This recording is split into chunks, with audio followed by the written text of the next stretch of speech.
On va commencer, parce que là, on est déjà très en retard. Donc, bonjour tout le monde. Donc, on va commencer la session centre de référence Marvu. Très bien. D'abord, je remercie vraiment la filière pour l'organisation.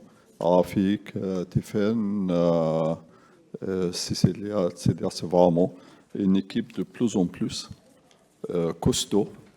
Et vous faites vraiment une très très belle organisation. Merci.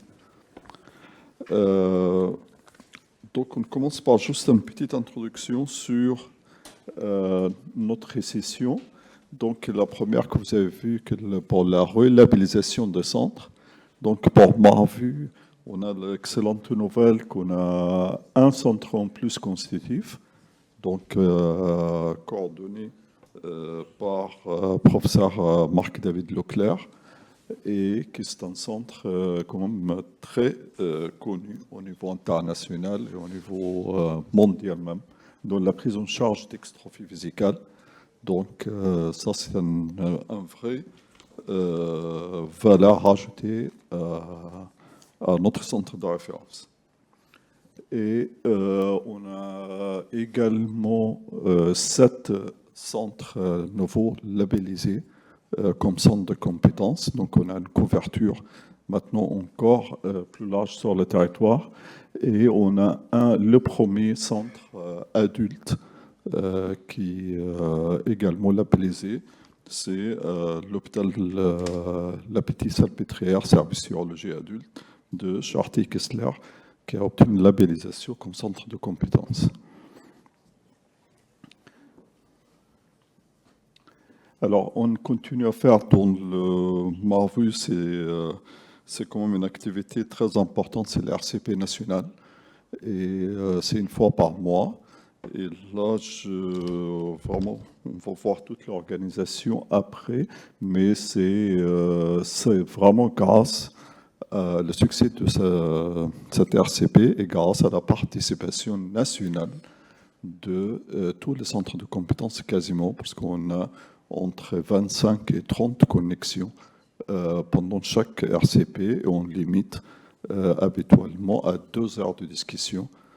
Donc c'est de 17h30 à 19h30, un mardi par mois. Nous travaillons également avec le RNE Urgène, et comme j'ai dit ce matin, on a quand même quelques difficultés importantes d'harmoniser nos pratiques en France de maladies rares, qui est extrêmement stricte, avec les autres pays de l'Europe, qui est totalement pas du tout, n'ont pas les mêmes critères.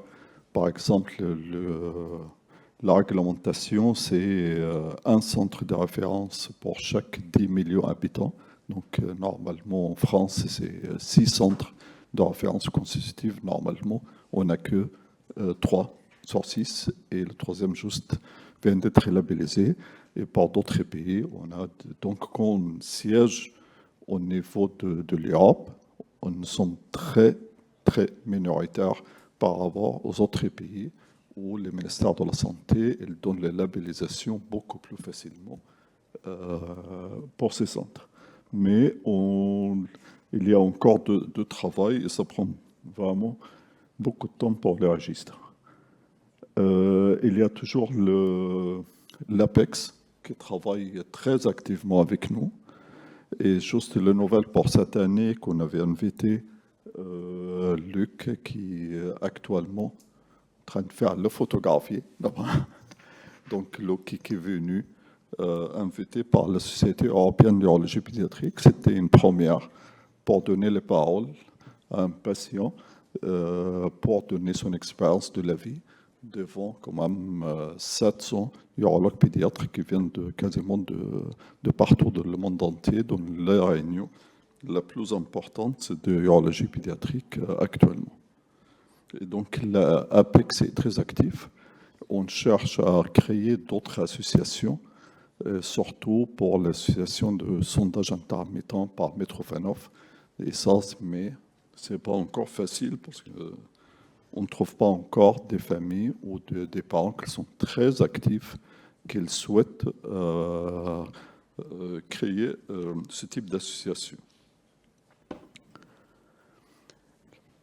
Le psychologue, comme on l'a souligné plusieurs fois, c'est un rôle très important dans la prise en charge de maladies rares, et surtout chez les enfants et leurs familles.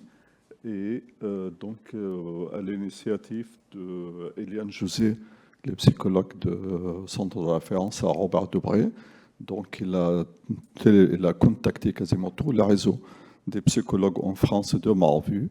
On a eu de réponses très positives de plusieurs. Là, ça fait 7 psychologues dans un réseau ça sera comme un collégial. 8. Ah, ça vient. Moi, je pensais que j'ai raté quelqu'un. Ah, oh, parfait. Donc, il y a 8 psychologues dans la réseau Marvu qui vont commencer à travailler ensemble pour formation, pour l'éducation thérapeutique, pour faire des échanges entre elles. Et je pense que ça, c'est un progrès très important.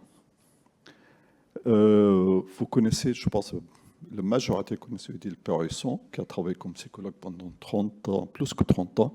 Elle est à la retraite maintenant depuis 5 ans, mais elle continue à faire bénévolement le suivi de groupes de parole adultes, d'extrophie vésicale.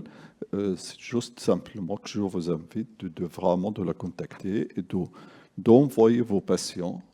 Ce n'est pas du tout les mettez à Robert Debré ou anciens de Marvu Robert Debré, c'est pour tout le monde. On a normalement le groupe de parole, c'est maximum 12 personnes, 12 adultes, plus que 18 ans. Et ça marche également, une bonne fonction. On continue avec Odile Périsson comme un chargé de mission dans le centre pour pouvoir venir faire ces sessions une fois tous les 3 mois. Alors, pour les PNDS, il y a donc 2 PNDS.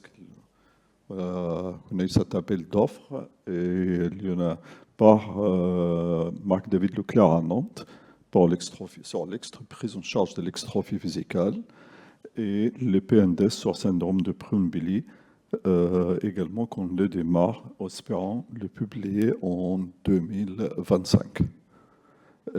Et les bonnes nouvelles que le PNDS de 2019, qu'elle était sur les valves latérales postérieures, il est actuellement en cours de soumission comme un article dans une revue internationale en anglais pour les recommandations françaises de la prise en charge.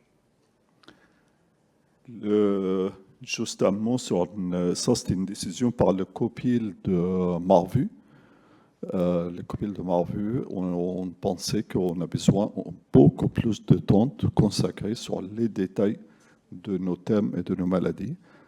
Dans ce cas-là, les journées Neurosphinx, bien sûr, c'est très important des échanges. Comme je disais, Marc David, comme disait au même temps qu'on écoutait, c'est une décision vraiment le plus intéressant pour nous d'écouter les autres spécialistes nous expliquer. Mais on a besoin aussi qu'entre les membres de Marvu, il faut qu'il y ait un échange. Donc l'idée, c'est le 15 novembre, ce sera la moitié de la journée consacrée à l'ETP de Marvu, donc tout ce qui est continence urinaire, tout ce qui est sondage, et l'autre moitié, ce sera un échange scientifique sur des thèmes précis de Marvu. Donc, cette année, ça sera à Robert Debré. L'année prochaine, ça sera soit à Lyon, soit à Nantes. Et puis, l'année après, ça sera encore soit à Lyon, soit à Nantes. Et puis, ça va tourner une fois tous les 3 ans par centre. Donc, ce travail remarquable, bien sûr, c'est un grand merci de notre équipe de centrale de Marvu. Et on a le plaisir d'avoir notre chef de projet pour la première fois ici, la nouvelle chef de projet, donc Madame Kulkova, qui travaille énormément dans la coordination, maintenant le centre avec moi, et puis toute l'équipe surtout le ETP de Marvu. Et merci. Et on va commencer. On a 3 présentations. La première, donc, de Lyon. Et ensuite, de Lyon. Et ensuite, c'est de Robert Debré. Et ensuite, c'est à Nantes. Je te laisse la parole. Bonjour, donc, je suis Lise Nassio et ma collègue Capucine Sauc. Donc on va vous présenter les ateliers de groupe d'enfants en cathétérisme intermittent par voie urétrale. C'est moi qui fais. C'est là. Donc d'abord, brièvement, on vous présente l'équipe Sphinctim qu'on vous avait déjà présentée, mais un petit rappel. Donc, c'est une équipe d'éducation thérapeutique. Le programme, c'est les enfants et adolescents porteurs des troubles vésico-sphinctériens et ostomie. Pardon. Hein? Le nom étant un peu long, on a diminué en Sphinctim. Voilà, donc tout le monde nous connaît sous ce nom-là. L'équipe est composée de chirurgiens pédiatres, d'une psychologue, une assistante sociale et maintenant 2 infirmières d'éducation thérapeutique. Voilà. Donc, on va vous parler surtout des enfants qui sont mis en sondage intermittent par voie naturelle. Et on a créé ces ateliers à la demande des parents.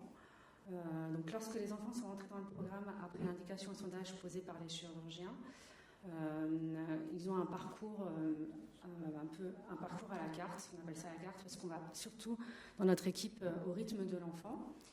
Donc, en premier lieu, on fait toujours un entretien initial avec une évaluation des besoins des familles, ce qu'ils savent déjà sur les sondages intermittents, ce qu'ils ne savent pas, ce qu'ils veulent apprendre, dans combien de temps ils peuvent le faire, est-ce qu'ils partent en vacances, partent pas en vacances, comment c'est au niveau de la scolarité. On attend un moment où ils sont prêts, s'il n'y a pas d'urgence médicale, évidemment. Après ces entretiens individuels, on passe aux séances d'apprentissage technique. Bon, alors là, je ne rentre pas dans les détails parce que ce n'est pas le lieu du sujet. Enfin, il y a plusieurs séances d'apprentissage sur environ une semaine, selon les enfants, de 3 jours certains et d'autres qui ont besoin d'un peu plus d'une semaine. Et ensuite, avant ces séances d'apprentissage, j'ai oublié quelque chose d'important, on fait rencontrer souvent 2 familles. Donc une famille dont un enfant fait déjà des sondages depuis un certain temps, et un autre qui va apprendre les sondages, c'est ce qu'on appelle nos patients témoins ou nos familles témoins, qui vont servir un peu de guide à ces familles-là.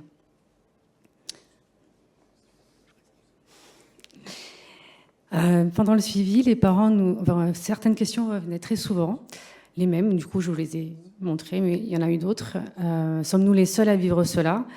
Je ne veux pas parler de soins de mon enfant à ma famille, parce que ce sont des soins intimes. Les enfants souvent disaient « Est-ce que je suis le seul à me sonder ? J'ai l'impression de ne pas connaître d'autres personnes qui se sondent. Comment font les autres ? Est-ce que les sondages pour les autres, c'est difficile ? Ou est-ce que c'est que pour moi ?» Et les parents, c'était « Je n'ose pas demander aux parents en salle d'attente, en consultation, si eux aussi viennent pour les sondages ou pour d'autres problèmes. » Donc, on s'est dit « Il faut qu'ils se rencontrent. » Nous avons donc créé et les groupes de parole pour les parents et des ateliers de rencontre pour les enfants. Donc ça s'est fait sur la même demi-journée. Donc les enfants étaient avec Capucine et moi pour les ateliers d'éducation thérapeutique. Et sur une autre salle, il y avait Eliane Raffet, la psychologue, et Rolande Odile Mangazé, qui est l'assistante sociale. Donc, on a fait sur 2 séances. La première séance, c'était au mois de mars, avec les garçons. Et au mois de juin, on a fait avec les filles. Donc, au mois de mars, on avait un thème. On a pris la tranche d'âge était de 8 à 13 ans. C'était comment devenir autonome pour les autosondages. Et au mois de juin, on a fait avec des filles qui étaient un peu plus jeunes, qui en classe élémentaire, entre 7 et 10 ans. Le thème était « Je fais pipi avec une sonde ». Donc, il faut savoir ce qui est important là. Enfin, je vous explique un petit peu pourquoi on a choisi ce thème-là. Et on a invité 8 familles, 4 devaient venir, mais 3 sont venus finalement. Et chez les garçons, c'était un peu une demande de je vais bientôt passer au collège, j'aimerais bien me sonder tout seul, j'ai un peu peur, je ne sais pas comment faire, je ne sais pas comment m'organiser, t'as beau me le dire, mais j'y arrive pas. Donc c'est pour ça, ce thème-là était ciblé sur des enfants qui voulaient entrer dans l'autonomie et se sondaient tout seuls au collège. Ils ne voulaient plus avoir d'infirmières qui viennent à l'école, ils ne voulaient pas que ça se sache. Voilà, c'est pour ça ce thème-là. Et le deuxième thème, donc avec les filles au mois de juin, je fais pipi avec une sonde, tout simplement parce que c'était des petites filles chez qui les sondages avaient été un petit peu difficiles à mettre en place parce qu'elles n'en voulaient pas, tout simplement. Donc voilà, ça c'était pour vous montrer notre invitation aux familles. Peut-être on voulait faire en sorte que ce ne soit pas une convocation médicale, parce que nos patients nous disent qu'ils viennent un peu trop souvent. Donc on voulait faire quelque chose d'un peu ludique. Donc les ateliers d'éducation thérapeutique, on a essayé de faire en sorte que ce ne soit pas une consultation ou une séance habituelle comme quand ils viennent pour apprendre les sondages. On a fait ça autour d'un goûter, dans une salle à part des parents. Donc les parents n'étaient pas avec nous. Le déroulement de cette séance. Donc, au mois de mars, avec les garçons, on a déjà fait ce qu'on appelle un brise-glace. Donc, ils se sont tous présentés, et nous aussi, même si nous connaissaient déjà. On est parti sur quels sont nos points communs. Voilà, là, je vous ai mis les points communs qu'ils avaient tous. Bon, c'est du hasard, hein, on les a pas choisis pour ça. Mais ils aimaient tous le foot, tous goal au foot, tous suivis à Robert Debré. Et après très longtemps, finalement, ils finissent par dire « mais je pense qu'on fait tous des sondages urinaires ». C'est vraiment venu sur la fin de la présentation. Les filles, donc c'était la deuxième fois, on s'est dit on change un peu les choses, elles sont un peu plus jeunes. On a commencé par une météo de l'humeur. Donc chacune devait dire par rapport à la météo comment elle se sent. Donc on a eu, c'était plutôt bien, on a eu gros ciel bleu et soleil, hein, on a eu un bon groupe. Et quels sont nos points communs?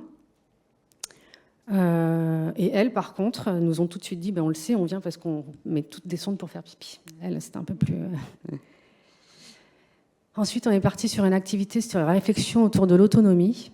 Donc, très simplement, on a mis le mot autonomie et chacun devait dire ce qu'il pensait de ce mot, soit par un dessin, une phrase ou un mot, avec des post-it. Bon, c'était un peu timide. puis Capucine aidant un petit peu à faire jaillir les idées. Finalement, ils nous ont mis beaucoup de phrases que j'ai mis juste après. Voilà. On est parti sur une discussion à partir de chaque mot. Donc, le mot qui est revenu en premier, c'est le mot liberté. Donc, pour eux, l'autonomie, c'est la liberté. Le mot seul, tout seul et faire les choses tout seul est revenu pour tout le monde. Tous les enfants l'ont dit. Ne pas avoir besoin des autres, en tout cas pas tout le temps. Cette phrase-là, elle est revenue surtout parce que ce sont des enfants qui sont à l'école primaire et avoir besoin d'une infirmière qui vient à l'école était compliqué pour eux. Ne pas toujours poser des questions sur ce qu'on doit faire, ça c'est l'autonomie. Alors, essayer de savoir ce qu'on a à faire, ça ce sont les phrases qu'ils répètent de leurs parents. L'autonomie, c'est tu dois savoir faire ça ou ça. Ils ne parlaient pas forcément de sondage. Hein. C'était tu dois savoir que c'est l'heure d'aller dormir, tu dois savoir que tu dois faire tes devoirs, par exemple. Et dernière phrase, l'autonomie, c'est faire beaucoup de choses seul. Donc on a vraiment, ça nous a aidé un peu à ouvrir la parole sur le reste de la demi-journée. Ensuite, on est parti sur une activité de créer son parcours de soins. Alors, on a créé un plateau de jeu très artisanalement, une très grande feuille qu'on a essayé de décorer. On n'a pas écrit mon parcours de soins, mais on a écrit juste mon parcours, parce qu'on s'est dit qu'ils y mettraient ce qu'ils avaient envie d'y mettre. Et on a eu des petites surprises, parce que le premier groupe un peu plus âgé, le groupe des garçons, ont effectivement fait leur parcours de soins. Donc ils nous ont expliqué à quel moment on leur a annoncé qu'il y aurait des sondages, qui était avec eux, qu'est-ce qui se passe si je ne fais pas mes sondages. Ils nous ont bien mis chaque événement, donc les infections urinaires, les hospitalisations, s'il y en a, les consultations. Ils nous ont mis les retours à l'école, l'infirmière libérale. Voilà, ils ont vraiment mis chaque acteur de leur parcours. Par contre, les filles n'ont pas du tout parlé de sondage. Elles nous ont parlé de toute autre chose, de leur naissance, des copines de l'école, de la famille, beaucoup de la famille, des frères, des sœurs, du centre aéré, d'autres choses. Et puis à un moment donné, on leur a quand même dit, mais on vient parler de sondage. Et elles nous ont dit, ah ben oui, mais ça on le fait tout le temps, c'est pas un événement particulier dans notre vie. Le sondage, c'est tous les jours. Alors qu'à la base, c'était des petites filles qu'on avait invitées qui ne voulaient pas de sondage. Donc c'est vrai que c'était un peu surprenant. Elles nous ont parlé vraiment elles ont parlé de... Alors, en plus, c'était des petites filles qui faisaient des lavements rétrogrades. Et elles nous ont plus parlé de leur lavement que des sondages. Alors que les lavements, elles nous disaient toujours que ça n'avait aucun problème, elles le faisaient tous les jours. Les sondages étaient plus compliqués. Et finalement, bon, c'est pas trop un sujet qu'elles avaient envie d'aborder. Par rapport à l'outil qu'on a utilisé, on a fait des cartes nous-mêmes avec les événements et les passages de la vie. On a pris des petits personnages qu'on a récupérés, c'est que de la récupération. Et dans un futur, on aimerait bien créer un vrai plateau de jeu en pouvant vraiment mettre chaque personnage, chaque acteur important dans leur parcours de soins.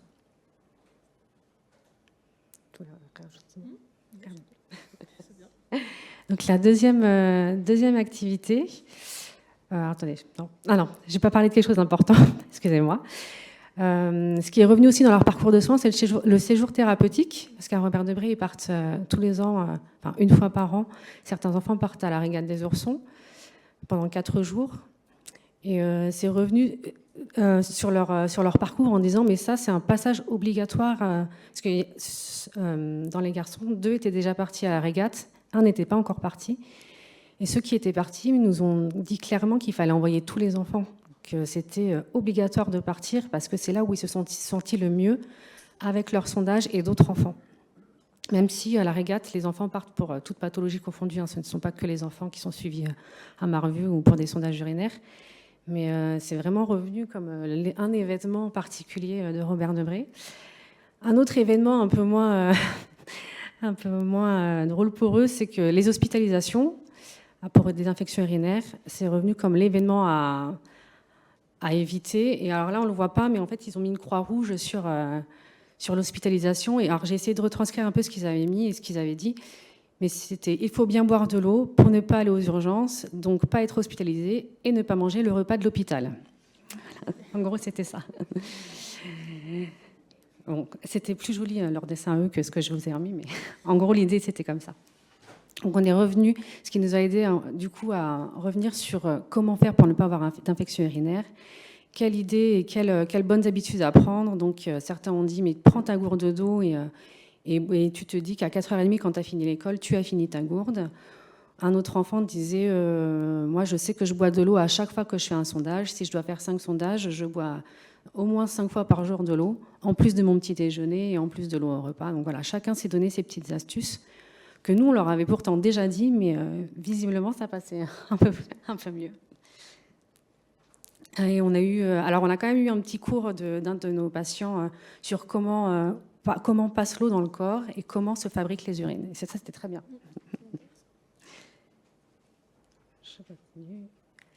Ensuite, on est passé à une deuxième activité qui était comment se passent les autosondages en milieu scolaire. Je rappelle que certains font des hétérosondages à l'école et d'autres sont déjà en autosondage. Donc, l'objectif, c'était que ceux qui sont en hétérosondage passent en autosondage en arrivant en 6e. Donc, on a fait tout simplement un tableau avec école primaire et collège. Et ce qui est bien, ce qui n'est pas bien. On les a laissés c'était un peu libre cours à ce que vous voulez faire. Et ce qui en ressort, c'est qu'à l'école primaire, les récréations étant plus longues, les sondages sont faits pendant les récréations par une infirmière libérale, alors qu'au collège, le temps de récréation est beaucoup plus court. Il passe, je crois, de 25 minutes à 10 minutes de récréation. La récréation, c'est très important dans leur journée. Donc,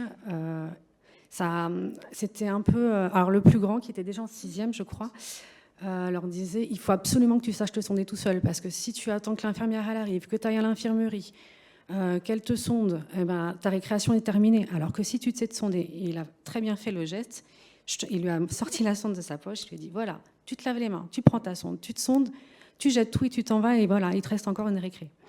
Donc ça, c'était assez moteur pour un de nos patients qui, lui, disait, mais moi, à la récréation, j'aurais le temps de rien faire. Et du coup, le fait que ce soit un autre enfant qui lui dise, on a l'impression que ça lui a fait du bien de l'entendre, en tout cas. Et à la fin, du coup, il y a un des enfants qui a retiré le post-it au collège, extrême difficulté pour se sonder. Alors, ça nous a aussi emmené, comme on est dans la consultation, on a pu avoir accès à d'autres sondes. Ça nous a aussi amené à pouvoir leur montrer d'autres types de sondes qu'auparavant, ils ne voulaient pas voir. Il faut savoir que les enfants qui sont depuis très longtemps, ils ont du mal à changer de marque de sonde. Ils n'aiment pas. Quand ils en ont une, on a du mal à leur en montrer d'autres. Et là, entre eux, ils ont pu se montrer d'autres sondes. Et on a un patient là récemment qui est passé enfin à une sonde beaucoup plus discrète et beaucoup plus discrète qu'il peut mettre dans sa poche. Et qui part, je crois qu'il partait là très bientôt en classe découverte. Il était très content. Pour parler du groupe Parole Adulte, donc, qui est en parallèle de notre groupe avec Eliane et Odile, la psychologue et l'assistante sociale. Alors nous, on n'y était pas, toutes les deux, mais elles nous ont rapporté un peu ce qui s'est passé sans trop rentrer dans les détails non plus. Donc c'était un temps d'échange libre entre les parents qui a été apprécié comme un lieu de soutien entre parents. Ils et elles s'en sont saisis pour parler du parcours médical de leurs enfants depuis la découverte de la maladie. Pardon. Depuis maintenant, et on évoque, pardon, depuis maintenant, et ont tout évoqué leur souffrance.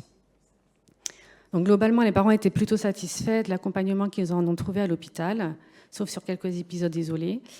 Ils ont échangé sur l'insertion sociale et les difficultés éventuellement rencontrées.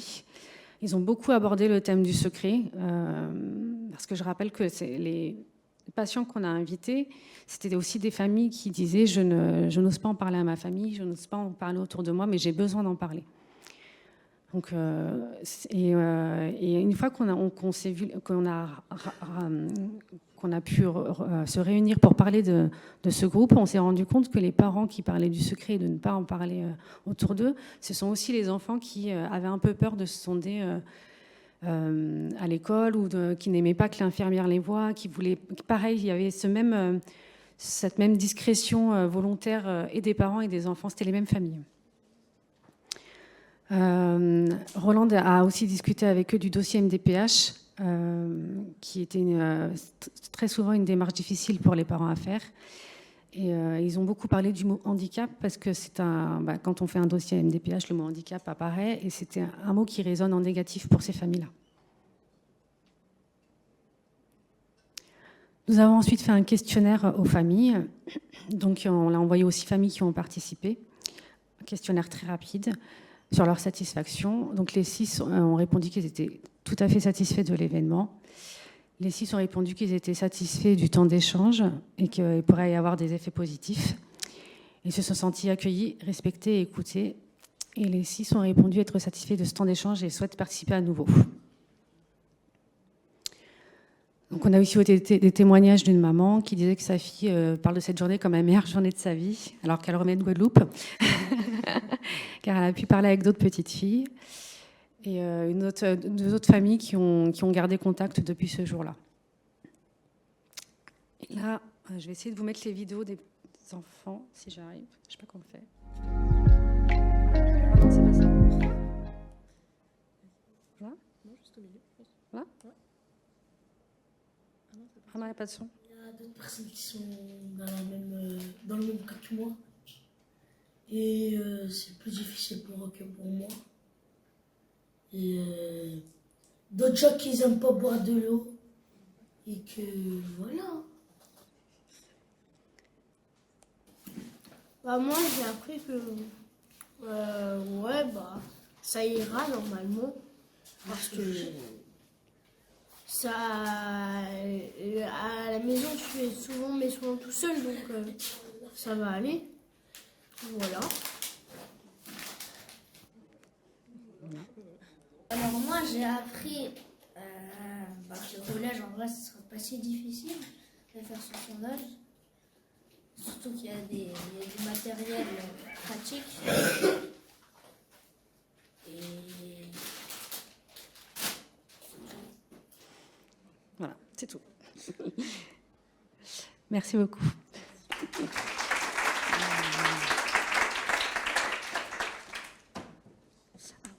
Juste une chose que je n'ai pas dite.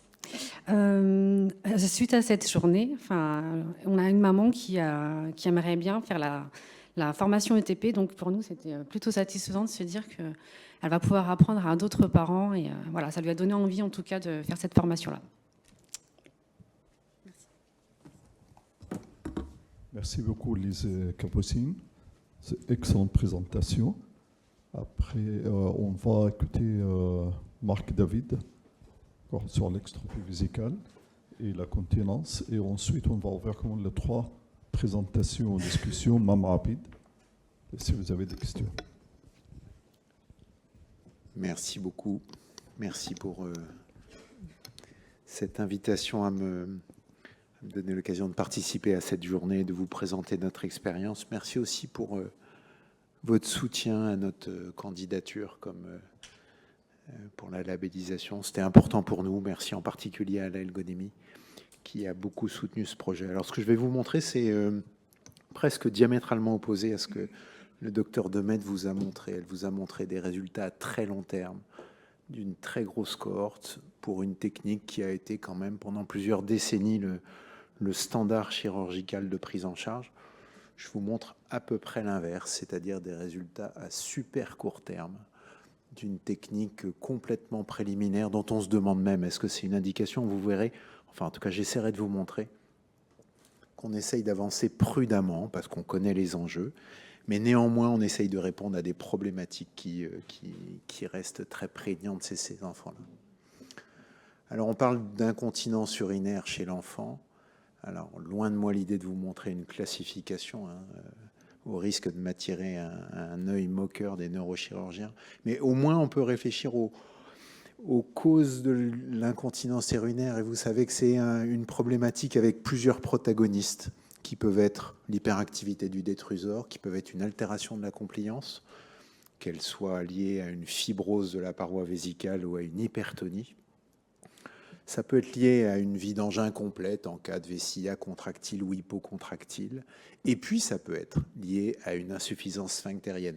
Et toute la difficulté, on en a parlé ce matin à plusieurs reprises, c'est le temps de l'analyse de la cause de l'incontinence chez ces enfants-là, parce que il y a plusieurs protagonistes et souvent l'incontinence, elle est multifactorielle. Et bien identifier la cause est parfois difficile. Ce dont on va parler là, c'est exclusivement du petit groupe de ces enfants qui ont une incontinence urinaire liée exclusivement à une insuffisance sphinctérienne.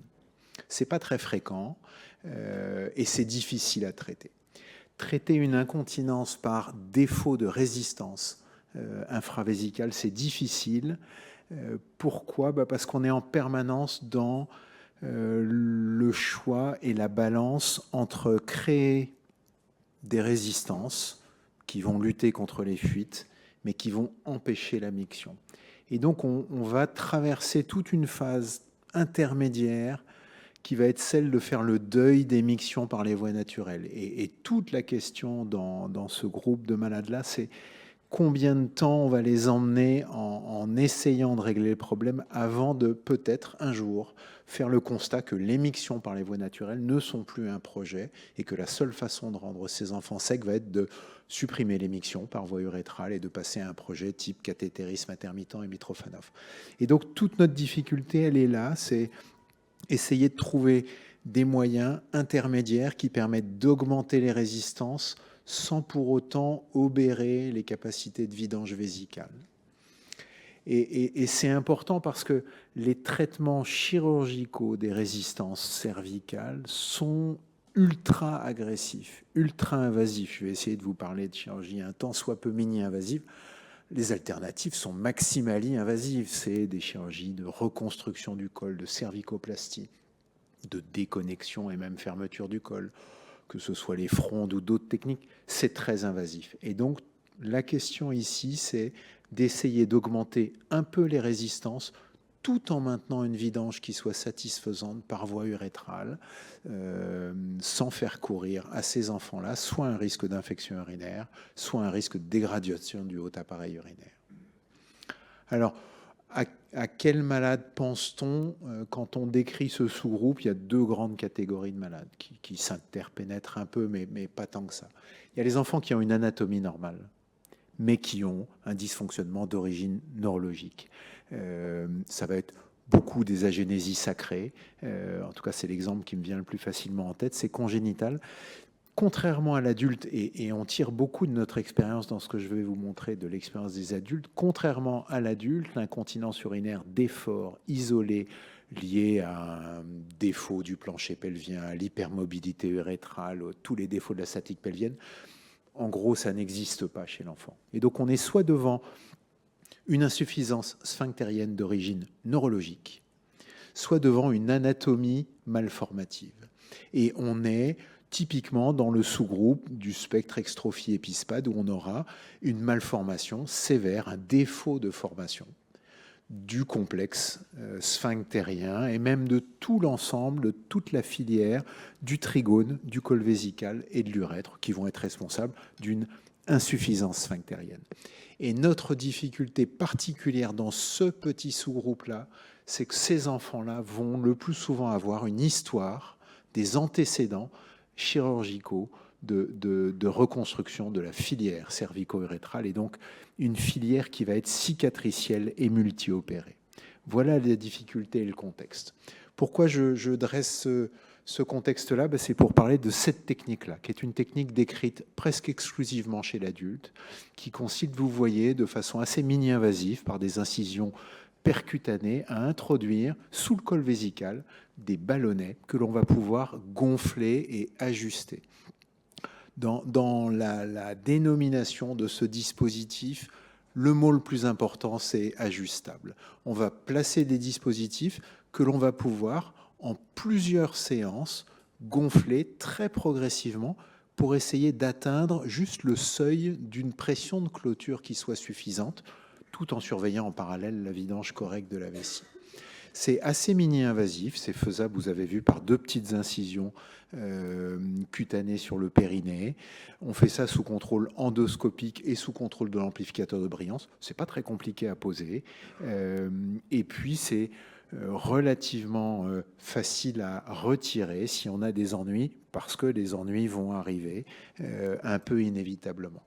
C'est quelque chose qui est bien décrit chez l'adulte, même s'il faut reconnaître que c'est presque exclusivement français. C'est un dispositif développé aux États-Unis, mais ce sont presque uniquement des centres d'urologie pédiatrique, d'urologie d'adultes et plus particulièrement de neurourologie qui ont une grosse expérience. Je pense en particulier à l'équipe de Marseille, de Nantes et de Lille, qui ont beaucoup publié là-dessus avec des expériences qui sont importantes.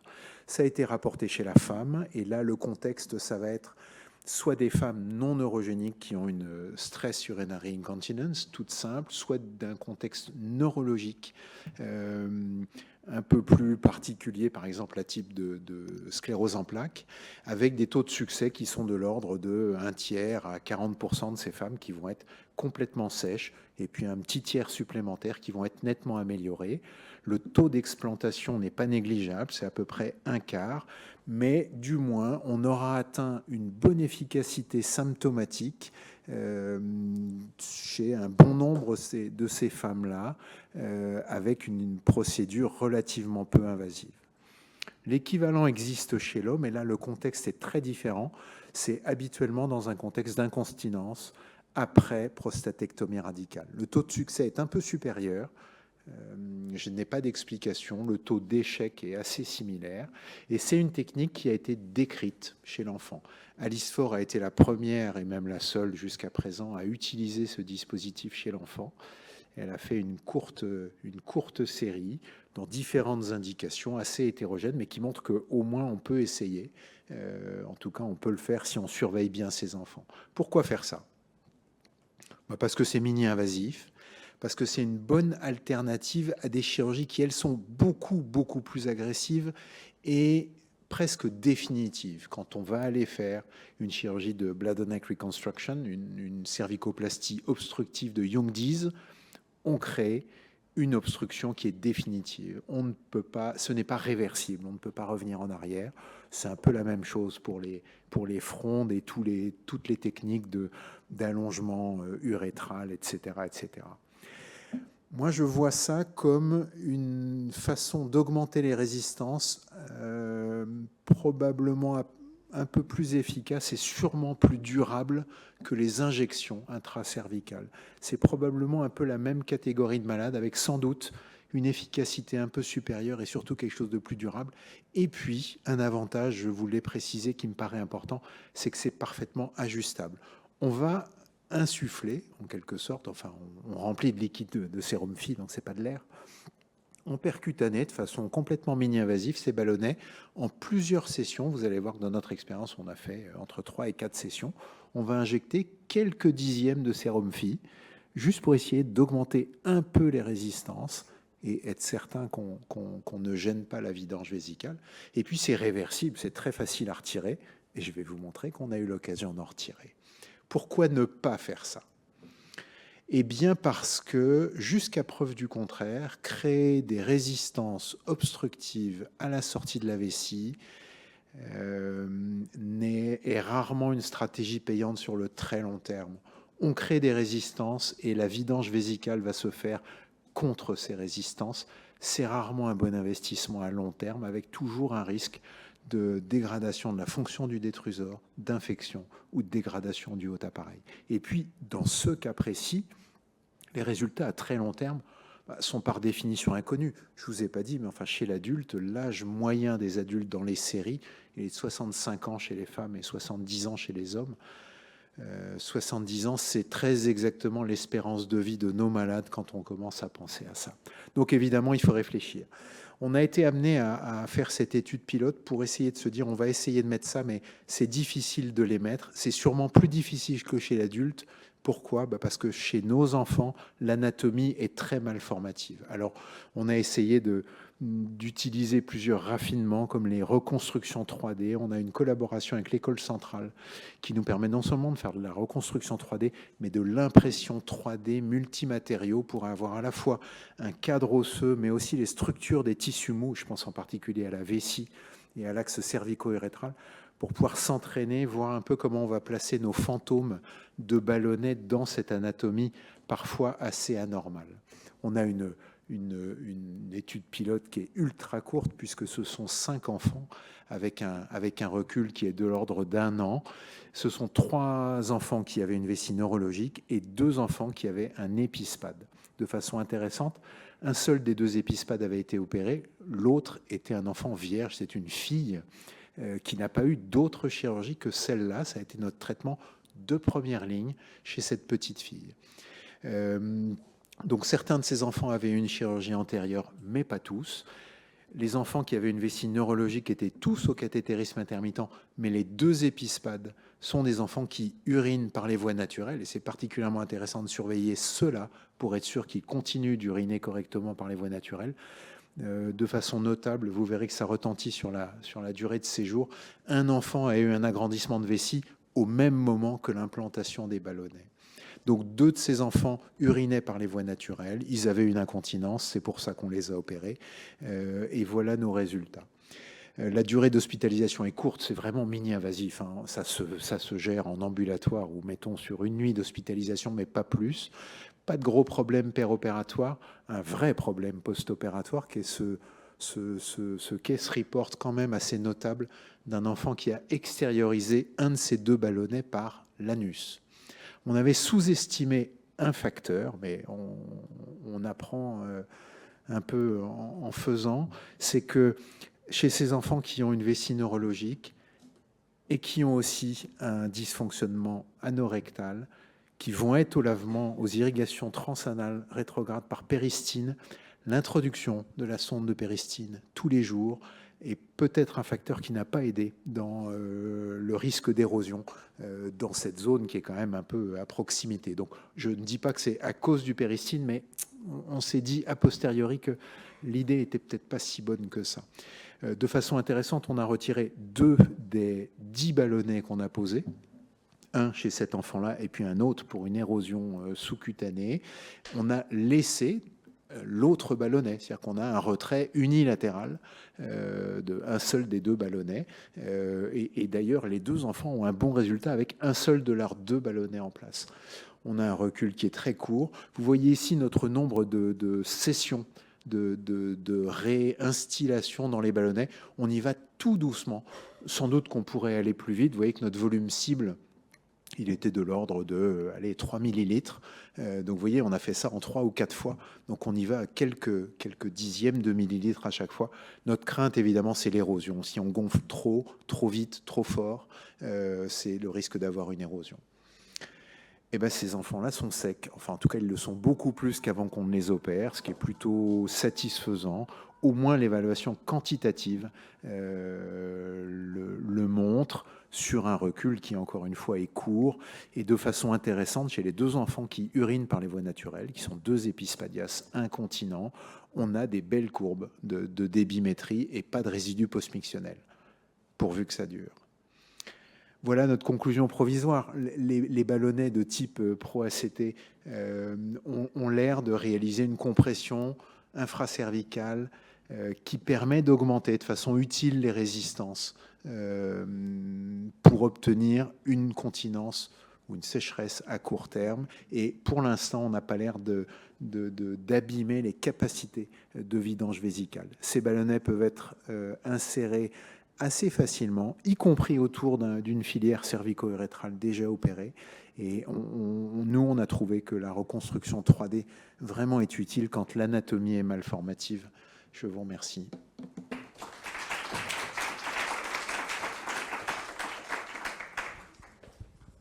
Merci beaucoup, Marc.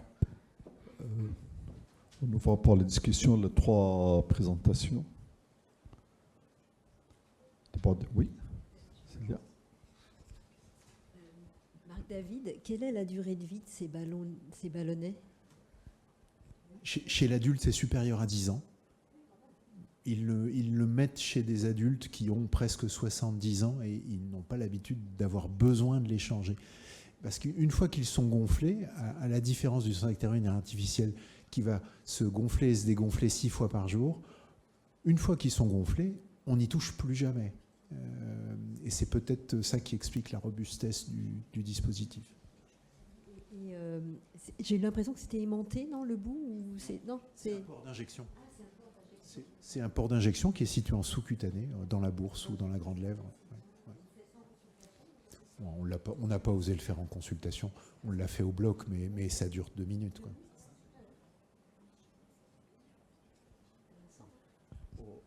On fait toujours gonfler, mais on ne peut pas le dégonfler. Ou on peut le dégonfler. Attends. Donc le port métallique, c'est pour... Le jour où on voit des résidus postmictionnels ou bien la débimétrie chuter, on peut dégonfler de quelques dixièmes. Et est-ce que toi, tu vois dans l'utilisation, par exemple, beaucoup plus large, dans les enfants, que nous avons une cervicoplastie serrée, à la place d'avoir la cervicoplastie serrée, de mettre ces ballons avec un Mitrofanov. Oui. En plus d'une cervicoplastie? Non. À la place de la cervicoplastie, de faire l'agrandissement vésical Mitrofanov et ces ballons, et comme ça, on ne touche pas le col vésical. Oui, ce sont les mêmes indications. Oui. C'est-à-dire sans mexion. Oui, chez nos neurologiques, ce sont nos 3 neurologiques qui n'ont pas de miction, ils sont cathétéristes internes. D'accord. Très bien. Très intéressant. Des questions pour Delphine sur la qualité de vie à long terme. C'est toujours pour nous, le chirurgien pédiatre, qu'on passe 2 jours et 2 jours et des mois, des années à traiter ces enfants-là. Et puis, on a bien sûr ces qualités de vie à la fin qui nous mettent à la réalité absolue. Et est-ce que tu as trouvé quelque chose, par exemple, chronologiquement, dans le temps, c'est-à-dire les patients qui ont été opérés il y a 30 ans sont différents des patients qui ont été opérés il y a 20 ans, par exemple, où il n'y a pas du tout de différence dans le temps? Au niveau, parce que la prise en charge a changé au niveau médical, je crois. Alors, on a l'effet monocentre, donc le planning chirurgical est à peu près toujours le même. On a remarqué une meilleure continence urinaire dans la catégorie des patients plus âgés. Alors, est-ce que cette continence s'améliore avec le temps? Est-ce que c'est du fait de chirurgie itérative? sur cette continence. Difficile de répondre exactement. Non, on n'a pas mis en évidence en tout cas de facteurs prédictifs d'une meilleure continence chez les patients plus vieux. Il y avait une tendance à une amélioration de la continence, mais pas significative statistiquement. Juste une autre question. Est-ce qu'il y a une différence entre, pour la qualité de vie, j'ai vu que 50% d'activité universitaire, est-ce que, dans ces cas-là, est-ce qu'il y a une différence entre la fréquence et la répétition de chirurgie pour ces enfants et leur avenir? Ou vous ne l'avez pas cherché? C'est-à-dire un enfant qui a subi plusieurs centres, plusieurs opérations, plusieurs échecs, ou c'est lui qui a passé sa vie tranquillement avec 2 ou 3 opérations, et puis à la fin, est-ce qu'il a un effet? Alors, c'est une excellente question. En fait, on a voulu utiliser des questionnaires standards validés dans la littérature qui n'abordent pas ce sujet. Et donc, il faudrait adapter des scores à l'extrophie vésicale. Justement là-dessus, sur le nombre d'interventions, par rapport à l'enfance et le nombre d'interventions chirurgicales durant l'enfance, et puis notamment des scores adaptés aux troubles de la sexualité spécifiques à l'extrophie, parce qu'il y a plein de biais et des questions notamment auxquelles les patients ne pouvaient pas répondre.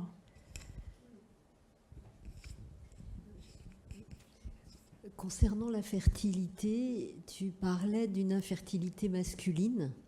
J'imagine qu'elle est plurifactorielle. Vous avez des pistes, enfin... Alors, oui, il y a des pistes. Donc l'infertilité serait plus marquée chez l'homme que chez la femme, et ça s'est rapporté dans de nombreuses études. Il y a des anomalies du spermogramme associées, plus fréquentes chez l'homme extrophique. Il y a des épisodes d'orchiépididymite à répétition dans l'enfance qui nécessiteraient des prélèvements sécos acétaux dès la puberté, en tout cas ce que nous on fait dans notre centre, du fait des épisodes d'orchiépididymite. Il y a quelquefois les chirurgies itératives également, du col, les fermetures du col, à risque de lésion également des déférents. Voilà les pistes. Et puis, pour celles qu'on a retrouvées rapportées le plus fréquemment, dans quelques séries. Les accouchements des femmes, tu l'as dit peut-être, c'était césarienne obligatoire, Alors, oui, la question de Célia, les accouchements des femmes, est-ce que c'était une césarienne obligatoire? Dans notre série, non. 2/3 des femmes accouchées par césarienne, 1/3 par voie naturelle. Donc une grande majorité des femmes, au final, sont accessibles à la grossesse, en tout cas dans notre série, 66% accessibles à la grossesse-maternité sans PMA, ce qui n'est pas le chiffre de toutes les études. Après, la grande majorité des cas, oui, c'était par césarienne, du fait des risques de prolapsus qui sont souvent fréquents et associés à l'extrophie vésicale. Très intéressant. Pour la troisième, vous avez des questions pour les 2 premières? Non, okay, des questions pour Lise et Capucine? Pas de questions? Moi, je n'aurais pas demandé de questions parce qu'on manque comme ça. Non, la question, donc, non, parce qu'on se voit tous les jours, mais je voudrais savoir est-ce que vos groupes des enfants polyurétres, c'est des urètres sensibles ou c'est des urètres de WC neurologique? Et est-ce qu'il y a une différence entre les deux dans votre groupe? Les 3 garçons qu'on a invités, ce sont des garçons qui sont atteints de valve de l'urètre postérieure, donc urètre sensible. Et les filles, vessie neurologique. Les filles, c'est des vessies neurologiques. Oui. Non, parce qu'on était très très étonnés par la différence entre garçons et filles dans votre interprétation.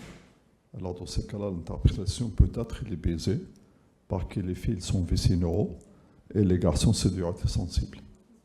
Peut-être, hein, je ne suis pas sûr.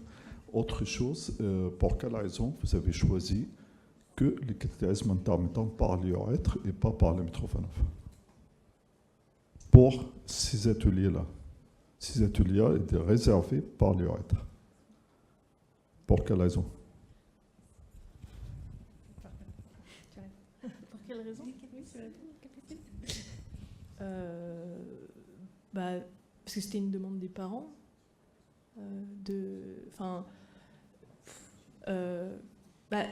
Je dirais déjà les patients qui sont sous sondage par Mitrofanov, donc les patients majoritairement qui ont une extrophie vésicale, ils sont suivis déjà une fois tous les 3 mois à la journée extrophie qu'on organise. Donc c'est vrai qu'eux, ils ont déjà beaucoup de réponses à leurs questions, à leurs demandes, comme on se voit. On fait des groupes de parole, on fait intervenir des gens de l'APEX. Il y a la plateforme Advenir aussi qui vient parler du futur pour eux dans le milieu hospitalier. Donc c'est vrai que c'était vraiment une demande d'abord des parents, et aussi après on a eu les enfants pendant nos entretiens, notre suivi d'éducation thérapeutique, qui disaient moi je veux rencontrer d'autres enfants, j'aimerais bien savoir comment ils font. Donc c'est pour ça qu'on s'est vraiment d'abord tourné vers ces patients-là qui étaient en demande. Après, évidemment, à l'avenir, on aimerait... Et on l'avait jamais fait. Les Mitrofanov, ils sont déjà suivis à la journée extrophie et ils se rencontrent déjà. J'ai demandé ça parce que c'est comment on a notre cohorte, par exemple, elle approche le 120 Mitrofanov. Ils ne sont pas tous extrophies. Il y a beaucoup d'enfants qui ne sont pas du tout extrophies. Il y a carrément une quarantaine qui ne sont pas extrophies au plus. Et qu'eux, par exemple, ce groupe d'enfants-là ne sont pas du tout, ils n'ont pas d'association, ils n'ont pas de rencontre. Oui. Parce qu'effectivement, les extrophies sont suivies. Mais encore des parents, on devrait faire encore des travaux. À réfléchir à l'avenir avant de partir en retraite. Bon, en tous les cas, merci beaucoup. C'était très clair. S'il n'y a pas d'autres discussions, je remercie encore la filière pour cette organisation et les soldats inconnus qui sont derrière les écrans là-bas, en train de nous aider à la transmission. Bravo et merci. Et je laisse la parole à Marep.